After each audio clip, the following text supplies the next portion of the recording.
are the main stakeholders in regards to ethical issues using live animal research, and what are their goals and interests? Well, there are several main stakeholders that are involved in this ethical question.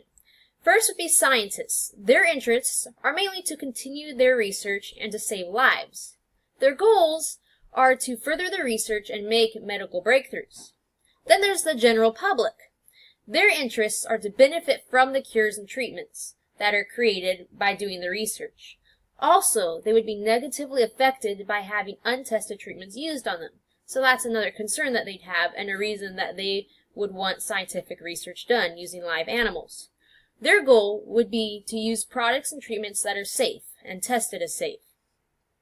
Finally, there's a third main stakeholder, and that is the animals, usually represented by animal welfareists and sometimes animal activists and the general public.